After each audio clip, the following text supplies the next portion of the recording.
Today, I'll take you on a journey through my chalk painted end tables makeover, turning old end tables into vibrant, adorable furniture pieces. Before we jump in, let's set the stage. Picture this. You've stumbled upon a couple of old end tables that have seen better days.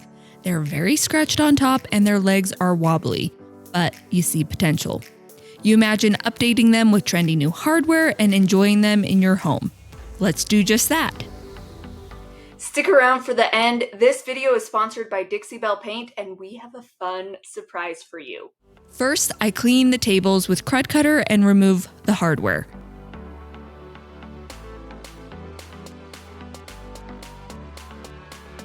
There were some stickers and tape left from the previous owner, so I scrubbed off the sticker residue and tape. The drawer on one end table is loose, so I pull it off, remove the nails, and then glue and nail it back in place. I flip the tables over and tighten the screws that hold on the legs. The legs are so much more sturdy and tight and in place now. Next up, I sand the top to remove the scratches. I start with 80 grit sandpaper, and I'm trying to not sand too much because this is for sure veneer over pressed wood. But I almost sand through the veneer in one spot. I don't think I can stain the tops without this spot showing up as a different color now. But I did get most of the scratches out, so that's good enough. Now I'm going to sand the top smooth with 100 grit sandpaper, then 150 grit sandpaper, and then 220 grit sandpaper to slowly get it to a smooth surface. Moving through grits like this helps prevent sanding swirls from showing up even if you paint the wood. Now I've just got to remove the dust with my shop vacuum and tack cloth. Then I take the end tables outside and spray clear shellac on the end tables. The clear shellac blocks bleed through from coming through the paint, and it helps the paint that I'm using stick better. That's why I didn't have to scuff sand the rest of the end tables before I'm priming and painting. Now I'm just going to let the clear shellac dry overnight to help it block bleed through as much as possible.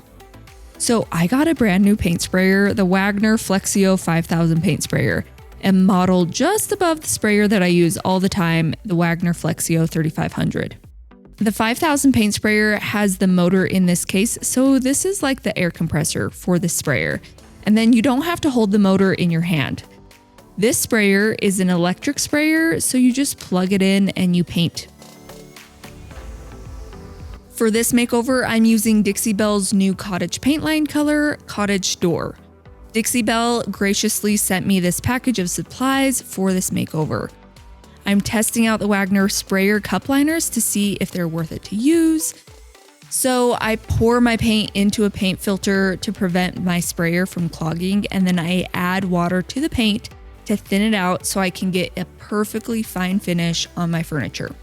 This paint is thick, so I'm thinning it with 20% water.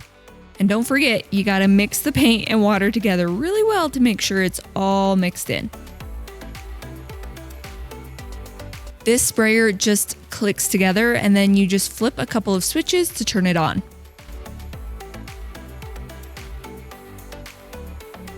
Before I spray, I'm going to test the spray on a piece of cardboard so I can make sure it sprays right before I spray it onto my furniture. Then I spray the furniture, and this sprayer is honestly amazing. It has less overspray, and it is definitely lighter on my hand than the other sprayer.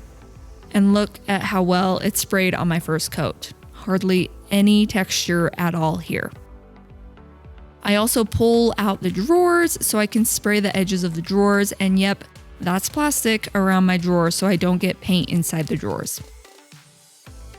I let the paint dry for maybe an hour, but now that I'm looking at it, I can see cracks on the top.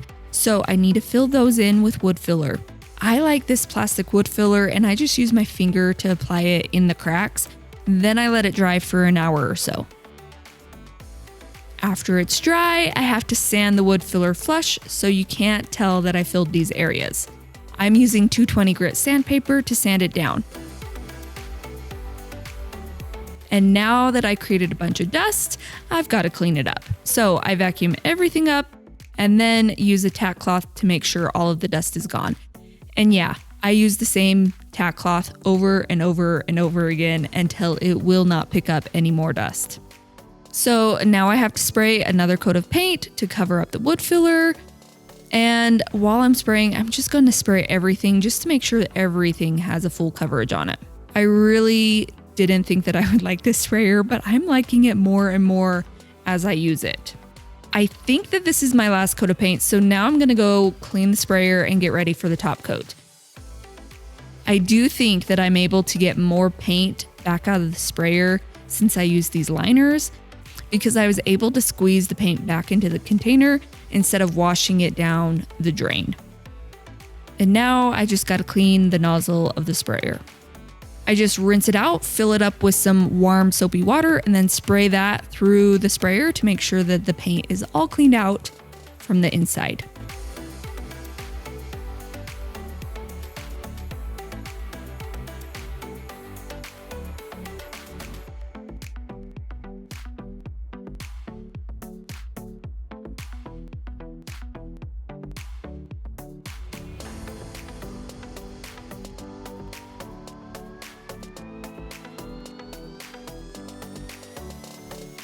And now while the paint dries overnight, my sprayer is gonna dry out too.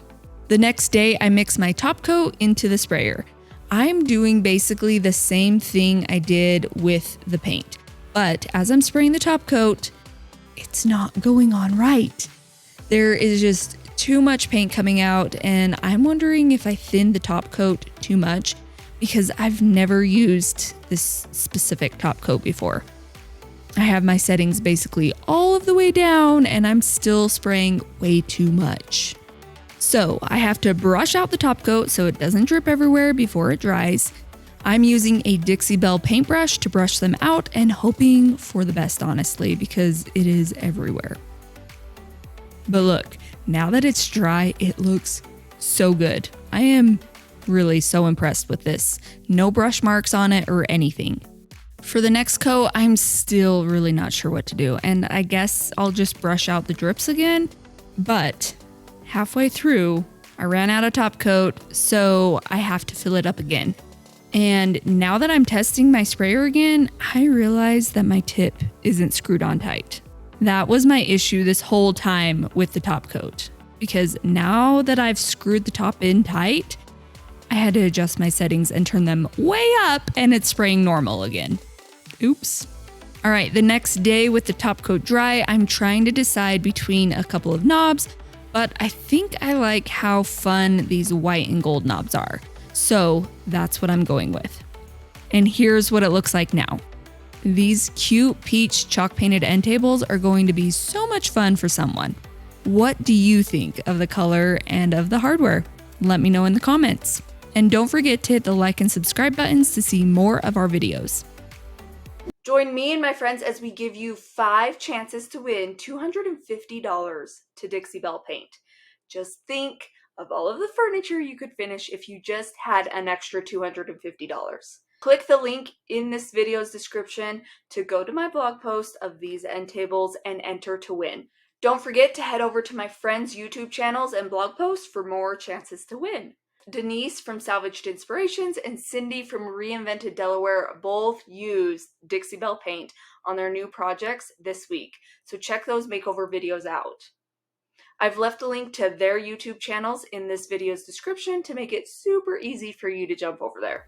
Want to turn your hobby into cash? Click the link in my comments to download the free pricing guide that we use to buy and sell furniture.